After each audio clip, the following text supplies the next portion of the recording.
오늘 김경수 전 지사 그리고 이재명 전 대표가 각각 복권이 확정된 뒤에 입장을 냈습니다. 잘 보세요. 우선 김경수 전 지사 복권에 반대했던 분들 그 비판에 담긴 뜻 헤아릴 걸. 그럼 여기에는 한동훈 대표도 들어갑니까? 하여튼 헤아리겠다. 그러면서 이 얘기를 합니다. 사회에 보탬이 되는 역할을 고민하겠다. 아, 요게 또 중요하군요. 사회에 보탬이 되는 뭔가 역할을 고민한다. 자, 그리고요. 이재명 후보, 이재명 대표는 김경수 전 지사 복권 진심으로 환영합니다. 아, 이것도 지금 정치권에서는요. 정말요? 정말 진심이요? 이렇게 보는 시각도 있어요. 근데 아무튼 진심으로 환영한다고 입장을 냈고 국민과 민주당을 위해 더 큰 역할을 해주시길 기대합니다. 자, 보면은요. 이 두 개의 입장문에 똑같은 표현, 역할이 들어가 있습니다. 패널 네 분 앞에 제가 쓰시는 판넬 드렸는데 첫 번째는요. 김경수 전 지사가 말한 역할은 무엇일까? 그리고 두 번째는 이재명 전 대표가 말한 역할은 각각 무엇일까를 좀 써달라고 위아래 뭐 1번, 2번 뭐 이렇게 써달라고 했습니다. 들어주세요. 제가 네 분 패널께 일부씩 드릴게요. 일단 최수영 평론가는 많이 쓰셨네요. 그러니까요. 설명해 주시죠. 일단 김경수, 이재명 각각 쓰셨어요. 설명해 주세요. 네, 김경수가 역할을 하겠다는 얘기는 도광양해, 즉 자기의 때를 기다리면서 빛을, 그러니까 어둠 속에서 빛을 감추고 기다리겠다. 이게 바로 중국이 지금의 중국 굴기를 하기 전에 미국과의 경쟁에서 우리가 좀 더 힘을 기른 다음에 미국과 경쟁하겠다. 예. 그 얘기를 한 건 그 고사성어입니다. 도광양해. 그러니까 뭔가 때를 보면서 그렇죠. 기다리겠다. 빛을 감추고 때를 보면서 나의 예. 시대를 기다린다. 이게 지금 김경수 예. 전 지사가 얘기했던 것 같아요. 이 말의 함의는 딱 그렇습니다. 앞으로 이재명 체제이겠지만 언젠가 나에게 기회가 올 때 내가 역할하겠다. 도광양해로 하고요. 그리고요. 이재명 대표가 얘기했던 건 뭐냐. 좀 역할해달라. 나의 보완제 해달라. 날 도와줘. 내가 가지지 못한 어떤 중원의 확장성, 그다음에 PK의 영향력 이런 것들을 가지고 내가 대선까지 가는데 민주당 역할을 좀 나한테 지원해달라. 그 다음 차차기는 당신의 몫이니까 현재까지는 나의 보완제 역할에 충실해줬으면 좋겠다. 이게 저는 번역기를 돌리면 그 역할의 의미라고 봅니다.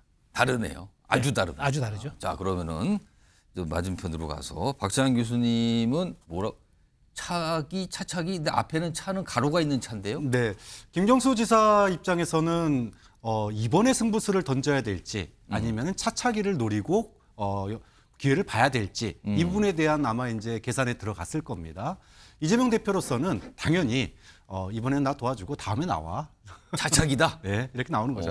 결국은 저는 이게 지방선거 때 경남지사로 다시 한번 도전하는 걸로 나타날 가능성이 매우 높다고 봐요. 이번 총선에서 사실은 의석수가 줄었잖아요, 경남에서. 예. 거기다가 김경수 지사도 명예회복을 해야 됩니다. 지난번에 임기를 못 채웠어요. 그러니까 당에 부담을 줬었기 때문에 경남지사로서 당선돼서 차차기로 가는 이런 그림이 아마 민주당 내에서 제일 합리적인 그림으로 이야기가 나올 가능성이 높습니다. 김경수의 역할은 차기. 이재명 대표가 전 대표가 말한 역할은 차차기. 시기가 다르다. 이렇게 볼 수도 있네요. 자, 윤주인 대표는 네.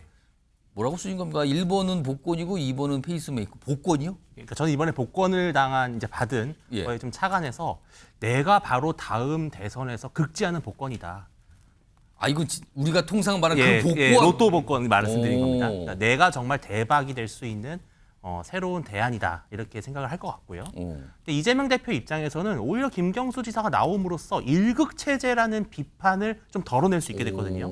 하지만 그렇다고 해서 김경수 지사가 그만큼 이재명 대표를 위협할 정도의 어떤 유력 주자냐? 아주 그 요긴한 페이스메이커로 이재명 대표의 다음 대권 가도를 위해서 적절하게 속도도 맞춰주면서 전략적 희생을 해주는 그런 역할을 기대하지 않을까 생각을 합니다. 그러니까 이재명 대표는 무슨 소리입니까? 나 도와줘야죠. 근데 김경수 전 지사는 무슨 소리입니까? 나 긁어보면 뭐 나올지 몰라요. 약간 이런 거네요, 지금. 자, 마지막으로 성치훈 부의장은 설명해 주세요. 뭐라고 쓰신 겁니까? 이게 정권 교체인데요. 예. 김경수 전 지사가 말하는 정권 교체는 민주진보 진영의 정권 교체를 위해서 뭐 견마지로를 보태겠다. 그런 그러면 누구라도는 상관없고 그렇죠. 누구라든지 정권 교체만 민주진보 되면 진영의 정권 교체를 위해 노력하겠다라는 그 일반적인 얘기로 보여지고 예. 이재명 대표 입장에서는 이제 나와 함께 나를 도와서 정권 교체의 역할을 해달라. 그러니까 내가 주인공인 정권 교체. 그렇죠. 그런 걸로 보여지죠. 근데 이제 이재명 이제 아직 후보죠. 이재명 대표가 만약 연임이 성공을 하게 되면 예. 저는 김경수 전 지사의 공간을 얼마나 만들어 주느냐에 따라 이게 결정될 거라 봅니다. 저는 이재명 대표가 줄 수 있는 만약 연임된 다음에 예. 그 대표가 된 다음에 줄 수 있는 최고의 자리를 줘야 된다. 가장 높은 자리를 김경수 전 지사에게 제공해 줘야 되고 예. 그렇게 함으로써 또 김경수 전 지사와 함께 했던 뭐 친문 세력이라든지 뭐 공천 과정에서는 뭐 갈등도 있고 대결도 있었기 때문에 예. 친문 진영에 대한 뭐 피해가 있었다고 하더라도 뭐 병주고 약주고냐라는 비판 속에서도 뭔가 해야 된다고 봅니다. 그렇지 않으면 김경수 전 지사의 공간을 이재명 대표가 직접 만들어주지 않게 되면 아마 다른 곳 제3지대가 될 수 있고 당내 다른 곳이 될 수도 있고 어떤 곳에서든 김경수 전 지사의 공간을 만들기 위한 노력을 누군가가 할 것이기 때문에 예. 그것을 먼저 이재명 대표가 선수 치는 것이 중요하다. 그래야 본인이 원하는 그 역할, 본인이 역할을 맡아달라고 했으니 그 역할을 할 수 있는 자리를 마련해 줘야죠. 그런 것들을 어떻게 할지는 대표 연임한 이후에 그리고 김경수 지사가 10월에 복귀한 이후에 어떻게 하는지 좀 지켜보는 게 필요할 것 같습니다. 역할을 과연 만들어 줄 것이냐 아니냐. 두 정치인이 만났을 때 모습도 꽤 주목을 받겠습니다. 연말에 들어온다 그러니까요. 자, 내려주시기 바랍니다. 각각의 역할 똑같은 표현을 썼는데 뜻이 완전히 다르군요. 지금 이걸 흔히 동상이몽이라고 하나요? 아무튼 이런 상황 같습니다.